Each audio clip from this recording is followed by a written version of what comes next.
ബെർലിനിലെ pride പരേഡിലേക്ക് വാഹനം ഓടിച്ചു കയറ്റി ഒരാളെ കൊല്ലുകയും 29 പേർക്ക് പരിക്കേൽക്കാൻ ഇടയാക്കുകയും ചെയ്ത സംഭവത്തിൽ കുറ്റവാളിയായ ലബനീസ് ജർമ്മൻ തീവ്രവാദിയെ പോലീസ് വെടിവെച്ച് കൊന്നു.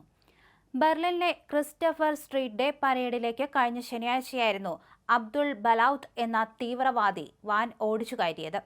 പടിഞ്ഞാറൻ ബെർലിനിലെ പാൻഡൌവിലെ ഒരു ഉദ്യാന സമുച്ചയത്തിൽ വെച്ചുണ്ടായ ഏറ്റുമുട്ടലിലാണ് 21കാരനായ ഭീകരൻ കൊല്ലപ്പെട്ടത്. ഇന്നലെയായിരുന്നു സംഭവം.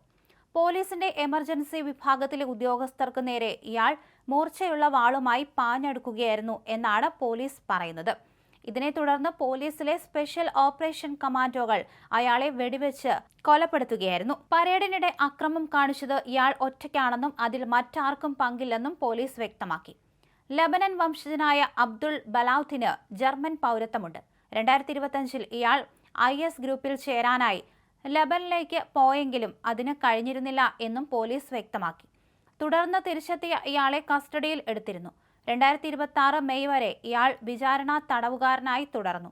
പിന്നീട് ഒരു ഡീറാഡിക്കലൈസേഷൻ പരിപാടിയിൽ പങ്കെടുക്കാനായി ഇയാളെ മോചിപ്പിക്കുകയായിരുന്നു. ശനിയാഴ്ച രാത്രി 8 മണിയോടെ ബെർലിനിലെ പ്രശസ്തമായ ടിയർഗാർട്ടൻ പാർക്കിന് സമീപമാണ് നാടിനെ നടുക്കിയ ആക്രമണം ഉണ്ടായത്. ജനങ്ങൾ തിങ്ങി നിറഞ്ഞ തെരുവിലേക്ക് വെള്ളവാൻ ഓടിച്ചു കയറ്റുകയായിരുന്നു. അപകടത്തിൽ ഒരു സ്ത്രീ കൊല്ലപ്പെടുകയും 29ഓളം പേർക്ക് പരിക്ക് പറ്റുകയും ചെയ്തു. വാഹനം മരത്തിലിടിച്ചു നിന്നതിന് പിന്നാലെ പുറത്തിറങ്ങിയ ഇയാൾ ആളുകളെ കത്തികൊണ്ട് കുത്തി പരിക്കേൽപ്പിക്കുകയും ചെയ്തു. സംഭവം തീവ്രവാദ ആക്രമണമാണെന്ന് ജർമ്മൻ ആഭ്യന്തരമന്ത്രി അലക്സാണ്ടർ റോബിയൻ പറഞ്ഞു. അതേസമയം മുൻപും നിരവധി ക്രിമിനൽ കേസുകളിൽ പ്രതിയായ ഇയാൾ ഇസ്ലാമിക് സ്റ്റേറ്റ് ആശയങ്ങളിൽ ആകൃഷ്ടനായി തീവ്രവാദ പ്രവർത്തനങ്ങളിൽ പങ്കാളിയായിരുന്നുവെന്ന് അന്വേഷണ സംഘം കണ്ടെത്തി. 2025 മെയിൽ ISൽ ചേരുന്നതിനായി ഇയാൾ തുർക്കി വഴി ലബനിലേക്ക് യാത്ര ചെയ്തിരുന്നു. അവിടെ വെച്ച് IS ഭീകരരുമായി ബന്ധപ്പെടാൻ ശ്രമിച്ചതിനെ തുടർന്ന് ലബനൻ പോലീസ് ഇയാളെ അറസ്റ്റ് ചെയ്യുകയും 3 മാസത്തെ തടവ് ശിക്ഷയ്ക്ക് വിധിക്കുകയും ചെയ്തു.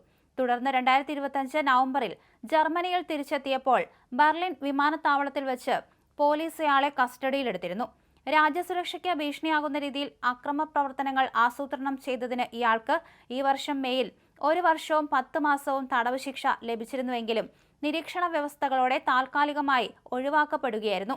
ഇതിനു മുമ്പും കവർച്ച, ആക്രമണം തുടങ്ങിയ കേസുകളിൽ ഇയാൾ ശിക്ഷ അനുഭവിച്ചിട്ടുണ്ട്. ആക്രമണത്തെ തുടർന്ന് ജർമ്മനിയിലുടനീളം സുരക്ഷാ ജാഗ്രതാ നിർദ്ദേശം നൽകിയിട്ടുണ്ട്. പ്രധാന പൊതുപരിപാടികളുടെ സുരക്ഷ പുനഃപരിശോധിക്കാൻ നിർദ്ദേശം നൽകിയതായി ആഭ്യന്തരമന്ത്രി അറിയിക്കുകയും ചെയ്തു.